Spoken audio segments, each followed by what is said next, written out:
Nous avons vu jusqu'à présent la première partie de la vie cachée de Jésus-Christ, c'est-à-dire sa naissance et puis toutes les circonstances qu'il y a eu autour de sa naissance. Sa naissance, ensuite la manifestation de sa naissance au berger et au roi mage, circoncision, présentation au temple, et puis ensuite massacre des saints innocents qui d'ailleurs sont fêtés le 28 décembre dans l'Église. Saint Joseph, la très sainte Vierge, l'enfant Jésus, la Sainte Famille, c'est comme cela qu'on les appelle, sont en Égypte. Et là, Saint Joseph est obligé de retrouver un travail pour nourrir sa famille, en attendant qu'on lui dise finalement de rentrer en Terre Sainte. Et puis voici qu'un beau jour, ou plutôt une belle nuit, un ange apparaît encore à Saint Joseph en songe et lui dit « Retourne dans ton pays, celui qui en voulait à la vie de Jésus est mort. Le roi Hérode est mort. Donc il n'y a plus rien à craindre pour l'enfant Jésus. » Alors Saint Joseph, docile à la providence, eh bien, prend ses affaires, prend sa femme, prend l'enfant Jésus et retourne en Terre Sainte.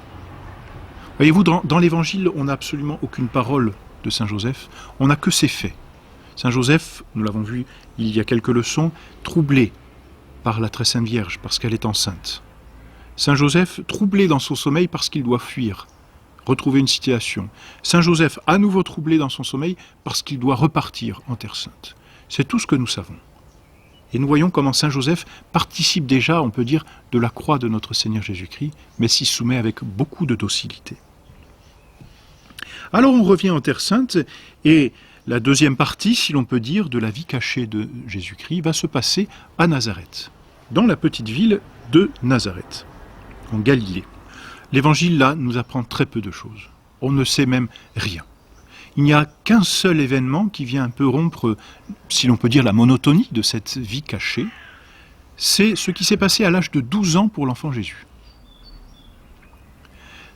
La fête de la Pâque oblige les Juifs à monter à Jérusalem, et c'est un devoir pour tout Juif, à partir de la 12e année, justement, de monter à Jérusalem. L'enfant Jésus vient d'avoir 12 ans, la Pâque approche. Que font la très sainte Vierge et Saint Joseph? Ils vont à Jérusalem avec l'enfant Jésus pour y célébrer la fête. Et puis, lorsque la fête, l'octave de la fête, toutes les conséquences de la fête bien, sont terminées, on décide de rentrer à la maison.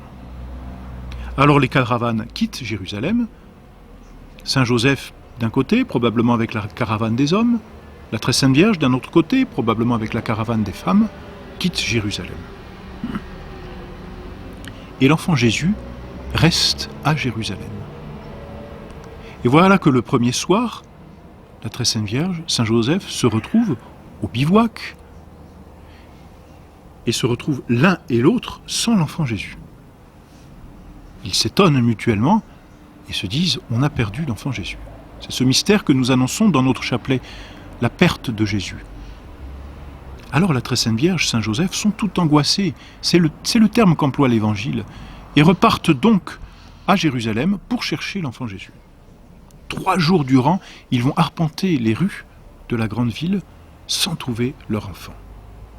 Quelle angoisse dans le cœur d'une mère, quelle angoisse dans le cœur de Saint Joseph, qui, s'il n'est pas le père naturel de l'enfant Jésus, en est cependant le père putatif, c'est-à-dire qu'il a une responsabilité sur l'enfant Jésus, qui plus est, sur Dieu.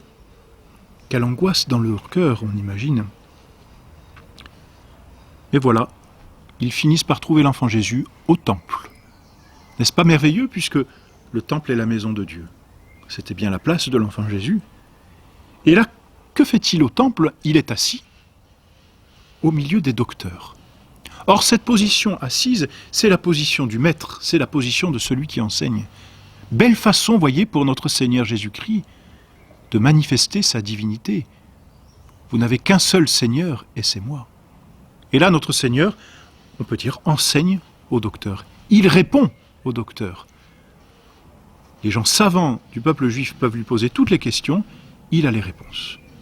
Il enseigne dans le temple.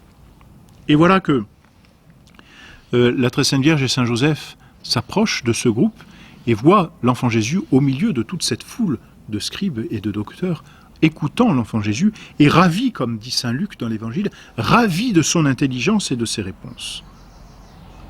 Et alors la très sainte Vierge avise l'enfant Jésus et lui dit « Ton Père et moi te cherchions tout angoissés. » Et notre Seigneur répond à la très sainte Vierge, non pas de façon insolente, c'est entendu. « Pourquoi me cherchiez-vous » dit-il. « Ne savez-vous pas qu'il faut que je sois aux affaires de mon Père ?» Et là, il affirme encore une fois sa divinité. Donc voilà, notre Seigneur a été retrouvé en train d'enseigner dans le temple. La très sainte Vierge, Saint Joseph repartent avec l'enfant Jésus et l'Évangile prend soin de dire, après justement cette intervention de notre Seigneur à la très sainte Vierge, qu'il leur était soumis. Notre Seigneur a voulu être soumis à Saint Joseph et à la très sainte Vierge.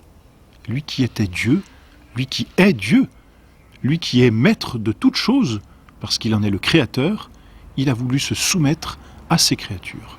Belle leçon finalement qui résume toute la vie cachée de notre Seigneur. Car pour passer ces dernières années, jusqu'à l'âge de 30 ans, il reste encore 18 ans dont on ne sait absolument rien, notre Seigneur a pratiqué ce que l'on appelle malheureusement les petites vertus. Mais il n'y a pas de petites vertus à proprement parler. Toutes les vertus bien exercées sont grandes aux yeux de Dieu. Mais notre Seigneur a voulu exercer toutes ces vertus cachées.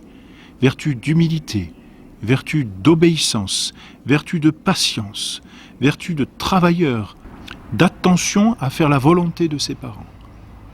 Voilà notre Seigneur exerçant et se montrant ainsi le modèle de tous les religieux. Car les religieux qui entrent en religion, finalement, ne font qu'imiter notre Seigneur dans sa vie cachée, mais dans une vie absolument de sainteté. Et donc, notre Seigneur a travaillé avec Saint Joseph. Il a exercé le métier de charpentier.